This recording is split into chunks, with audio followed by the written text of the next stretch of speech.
આજે આપણે નવા સ્વાદ સાથે એકદમ ચટાકેદાર ભરેલા પરવળનું શાક બનાવીશું। ફ્રેન્ડ્સ, તમને મારી રેસિપીઓ ગમતી હોય અને હજી સુધી મારી ચેનલને સબસ્ક્રાઇબ ના કરી હોય તો પહેલાં સબસ્ક્રાઇબ કરી દેજો।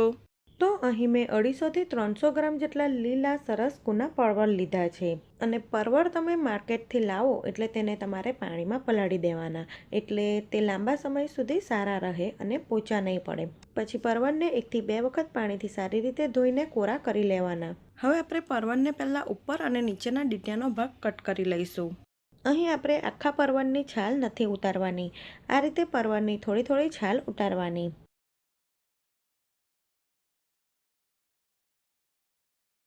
સાથે જ આપણે વચ્ચે આ રીતે કાપો મૂકીશું અને બી પાકા અને મોટા હોય તો તે બી આપણે કાઢી લેવાના। તો અહીં આ પરવળના બી થોડાક પાકા અને પીળા દેખાય છે, તો હું આ પરવળનો પલ્પ કાઢી નાખીશ। આ શાક ટેસ્ટમાં એટલું સરસ બને છે ને કે જો તમારા ઘરમાં કોઈ પરવળ નહીં ખાતા હોય ને તે પણ આ શાક ખાઈ લેશે અને વારંવાર બનાવશો। તો આ રીતે આપણે પરવળની હલકી છાલ કાઢી લેવાની અને જો બી કુમળા હોય તો તમારે તેને રહેવા દેવાના અને પાક્કા અને કડક હોય તો તમારે બી કાઢી લેવાના। પરવળ લંબગોળ અને થોડાક લાંબા હોય તેવા પસંદ કરવાના, એટલે તેમાં પાકા બી ઓછા અને થોડાક કડક પરવળ હોય તેમાં કુમળા બીવાળા પરવળ નીકળે। તો મેં આ રીતે બધા જ પરવળને છોલી વચ્ચે આ રીતે કાપો લગાવી દીધો છે। અહીં 2 થી 3 પરવળ થોડાક પાકા નીકળ્યા છે, બીજા બધા જ પરવળ મારા અહીં કુમળા નીકળ્યા છે। હવે આપણે તેમાં ભરવાનો મસાલો બનાવીશું। તો એક પેન લઈ તેમાં આપણે 2 થી 3 ચમચી જેટલો ચણાની દાળનો લોટ લઈશું અને ચણાની દાળના લોટને સ્લો ફ્લેમ પર શેકી લઈશું। સતત હલાવતા રહીને લોટને શેકવાનો છે। આ રીતે ચણાની દાળનો લોટ શેકીને લેવાથી શાક ખાતી વખતે લોટનો કાચો ટેસ્ટ નહીં લાગે। અહીં ગેસની ફ્લેમ એકદમ સ્લો રાખવાની અને લોટ શેકાયાની એકદમ સરસ સુગંધ આવે ત્યાં સુધી તમારે તેને શેકવાનો છે। લોટનો થોડો કલર ચેન્જ થાય અને લોટ શેકાયાની એકદમ સરસ સુગંધ આવે ત્યાં સુધી તમારે લોટને શેકવાનો છે। અહીં જો તમારી પાસે નાયલોન પાપડી કે પછી ભાવનગરી ગાંઠિયા હોય તો 3 થી 4 ચમચી જેટલો તમે તે પણ ઉમેરી શકો છો। તો અહીં 2 થી 3 જ મિનિટમાં આપણો લોટ એકદમ સરસ શેકાઈ ગયો છે। આપણે ગેસની ફ્લેમ બંધ કરી દઈશું। તો આપણે ગેસની ફ્લેમ બંધ કરી દઈશું। લોટને બાઉલમાં કાઢી ઠંડો થવા દઈશું। લોટ ઠંડો થાય છે ત્યાં સુધી આપણે મસાલાની બીજી તૈયારી કરી લઈએ। તો એક નાનું મિક્સર જાર લઈ તેમાં 2 ટેબલસ્પૂન જેટલા શેંગદાણા ઉમેરીશું। સાથે જ આપણે તેમાં 2 ટેબલસ્પૂન જેટલા તલ ઉમેરીશું અને 1 ટેબલસ્પૂન જેટલી વરિયાળી ઉમેરીશું। આ મસાલામાં વરિયાળી ઉમેરવાથી તેનો ટેસ્ટ ખૂબ જ સરસ લાગે છે, તો જરૂરથી ઉમેરજો। હવે આપણે આ ત્રણેય વસ્તુને મિક્સરમાં દરદરું પીસી લઈશું। તો અહીં ચણાની દાળનો લોટ થોડોક ઠંડો થઈ ગયો છે અને અહીં બધું મેં દરદરું પીસી લીધું છે। તો હવે આપણે આ ચણાની દાળના લોટ સાથે જ મિક્સ કરી લઈશું। સાથે જ આપણે તેમાં 1 ચમચી જેટલા આદુ, લસણ અને મરચાંની પેસ્ટ ઉમેરીશું। 1 ચમચી ધાણા જીરું પાવડર, 1 ચમચી લાલ મરચું પાવડર, અડધી ચમચી હળદર, 1 ચમચી જેટલું મીઠું અને 1 થી 1.5 ટેબલસ્પૂન જેટલી ખાંડ ઉમેરીશું। સાથે જ આપણે તેમાં 1 નંગ જેટલા લીંબુનો રસ નીચવીશું। ખટાશ અને મીઠાશનું પ્રમાણ તમે તમારા ટેસ્ટ પ્રમાણે વધુ ઓછું કરી શકો છો। સાથે આપણે તેમાં થોડાક ઝીણા સમારેલા લીલા ધાણા નાખીશું અને 2 થી 3 ચમચી જેટલું તેલ ઉમેરી બધું સારી રીતે મિક્સ કરી દઈશું।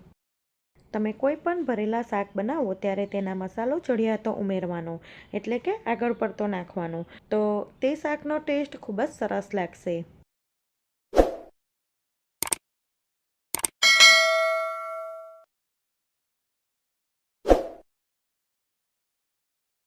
તો અહીં બધા જ મસાલા એકદમ સારી રીતે મિક્સ થઈ ગયા છે। તો હવે આપણે એક એક પરવળ લઈ તેમાં મસાલો ભરવાનો છે। જો મોટી સાઇઝના પરવળ હશે તો 1.5 થી 2 ચમચી જેટલો મસાલો ભરાશે અને મીડિયમ સાઇઝના પરવળ હશે તો 1 ચમચી જેટલો મસાલો ભરાશે। અને આટલા માપથી તમે 2 થી 3 વ્યક્તિને સર્વ કરી શકો તેટલું શાક બનીને તૈયાર થાય છે। પરવળ ખાવાના ખૂબ જ અઢળક ફાયદા છે, તેમાં વિટામિન્સ પણ ખૂબ જ સારા પ્રમાણમાં હોય છે। આ પરવળનું શાક તમે લંચ કે ડિનરમાં અથવા તો દાળ ભાત સાથે બનાવી શકો છો।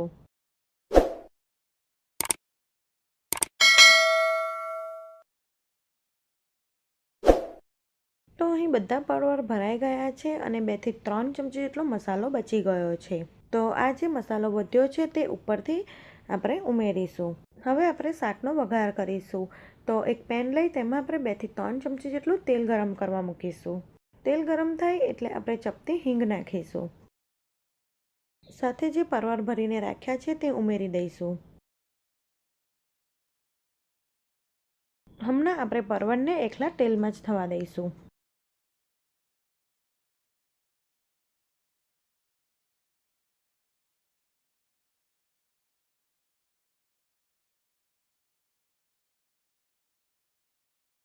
અને ઢાંકીને 4 થી 5 મિનિટ માટે સ્લો ફ્લેમ પર થવા દેવાનું છે. તો લગભગ 3 થી 4 મિનિટ પછી આપણે પરવરને ચેક કરી લઈએ. તો પરવરને આપણે એકદમ હળવા હાથે ફેરવી લઈશું. પરવર તળિયેથી થોડા ગોલ્ડન બ્રાઉન કલરના થઈ જાય પછી આપણે તેને ફેરવી લેવાના.